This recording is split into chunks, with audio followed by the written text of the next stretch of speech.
Thursday evening அம்மா வீட்டுக்கு போயிருந்தேன். அம்மா வீட்டு பக்கத்தில் வந்து ரீசெண்டாக ஒரு மேரேஜ் விலாக் நடந்தது. நான் அதோட ஷார்ட் வீடியோ கூட நான் போட்டிருந்தேன்.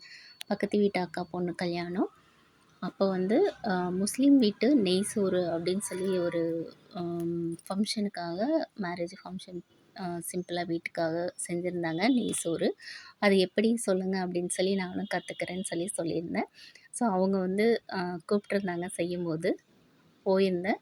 ஸோ இதெல்லாமே அவங்க ஆயில் வந்து ஒரு 1/2 லிட்டர் எண்ணெய் ஊற்றுனாங்க. பட்டை, கிராம்பு, சோம்பு, கசகசா இது எல்லாமே ஆட் பண்ணியிருந்தாங்க. ஸ்டார் பூ ஆட் பண்ணியிருந்தாங்க. லவங்கம் ஆட் பண்ணியிருந்தாங்க. பிரியாணி இலை ஆட் பண்ணியிருந்தாங்க. வெங்காயம் வந்து 1/2 கிலோ வெங்காயம் ஆட் பண்ணியிருந்தாங்க. சாப்பாடு வந்து அரிசி எவ்வளோ அரிசி அப்படின்னு பார்த்தீங்கன்னா 8 கிலோ அரிசி. 8 கிலோ அரிசிக்கு 1/2 கிலோ வெங்காயம், பெரிய வெங்காயம் வந்து நல்லா ஸ்லைஸ் பண்ணி கட் பண்ணி போட்டிருந்தாங்க. நல்ல பொன் வறுவலாக வறுத்துக்கணும்னு சொல்லியிருந்தாங்க இத. ஜிஞ்சர் கார்லிக் பேஸ்ட்டு வந்து ஒரு 1/4 கிலோ பக்கம் போட்டிருந்தாங்க, ஆட் பண்ணியிருந்தாங்க. அவங்க செய்கிறதோட அந்த ஸ்டைலே ரொம்ப நல்லா இருந்தது. எனக்கு பார்க்க அந்த ஸ்மெல்லு வந்து ரொம்பவே டேஸ்ட்டு வந்து ரொம்ப பார்க்கும்போதே ரொம்ப டேஸ்ட், அவங்க செய்யும்போதுமே டேஸ்ட் அதிகமாக இருந்துச்சு. அந்த ஸ்மெல்லு ஜாஸ்தியாக இருந்தது, நல்லா இருந்தது. கொத்தமல்லி வந்து 2 கைப்பிடி அளவுக்கு கொத்தமல்லி போட்டாங்க. புதினாவும் 2 கைப்பிடி, புதினா வந்து 1 கைப்பிடி அளவுக்கு போட்டிருந்தாங்க.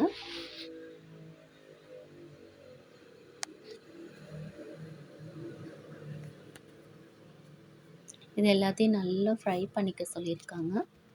தக்காளி வந்து இந்த டைமில் ஆட் பண்ணக்கூடாது அப்படின்னு சொன்னாங்க. ஏன்னா சாப்பாடோட கலர் வந்து நம்மளுக்கு சேஞ்சஸ் ஆகக்கூடாது. தக்காளி ஆட் பண்ணிட்டா சாப்பாடோட கலர் சேஞ்சஸ் ஆகிடும்னு சொன்னாங்க. அதனால் பச்சை மிளகாய் ஆட் பண்ணியிருந்தாங்க. பச்சை மிளகாய் ஒரு 100 பச்சை மிளகாய் போட்டிருந்தாங்க. கருவேப்பிலை வந்து இதுக்கு வாசம் ரொம்ப ஜாஸ்தியாக கொடுக்கும் கருவேப்பிலை அப்படின்னு சொல்லி கருவேப்பிலை ஆட் பண்ணியிருந்தோம். தண்ணி பார்த்திங்கன்னா 8 கிலோவுக்கு வந்து 18 லிட்டர் வந்து தண்ணி ஆட் பண்ணியிருந்தாங்க. இந்த தண்ணி எல்லாமே ஊற்றுனதுக்கப்புறம் நல்லா கொதிக்க விட்டுருந்தாங்க. தண்ணி நல்லா கொதிச்சிருச்சு அப்படின்னு சொன்னால் அரிசி நம்ம போட்டு ஒரு 10 மினிட்ஸ்லேயே வந்து 5 மினிட்ஸ்லேயே சாப்பாடு அரிசி போட்டு எடுத்துடலாம் அப்படின்னு சொன்னாங்க. உப்பு வந்து இதில் தேவையான அளவுக்கு உப்பு ஆட் பண்ணிக்கிட்டாங்க. நல்லா கொதிக்க வச்சாங்க. கொதித்ததுக்கப்புறம் துளசி அரிசி தான் ஆட் பண்ணியிருந்தாங்க. துளசி அரிசியை ஆட் பண்ணி நல்லா ஒரு அனல் வந்து ஒரு 5 மினிட்ஸ் பக்கம், ஒரு 7 மினிட்ஸ் பக்கம் நல்லா எரிய விட்டுருந்தாங்க.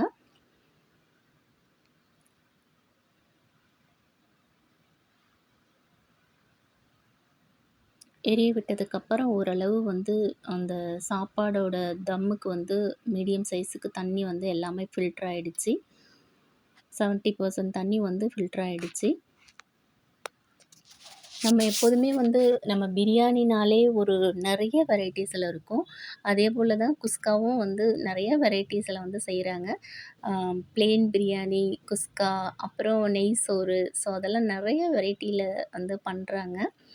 நம்ம ஒவ்வொரு ரைஸுமே வந்து நம்ம ஒரு கலப்படமாக செய்யும்போது அதோடய டேஸ்ட் வந்து வேறு லெவலில் இருக்கும். ஸோ அப்படி தான் வந்து இந்த சாப்பாடுமே அவ்வளோ டேஸ்ட்டாக இருந்தது. செய்யும்போதே அதோட ஸ்மெல் வந்து பயங்கரமாக இருந்துச்சு. சாப்பாடோட தண்ணி பாருங்கள் எல்லாமே இழுத்துருச்சு கொஞ்சம் ஓரளவு. இந்த டைமில் வந்து தக்காளி ஆட் பண்ணியிருந்தாங்க. உப்பும் இதில் பதம் பார்த்து, சாப்பாடோட டேஸ்ட்டு பார்த்து உப்பு நீங்கள் இதில் ஆட் பண்ணிக்கலாம் இந்த டைமில்.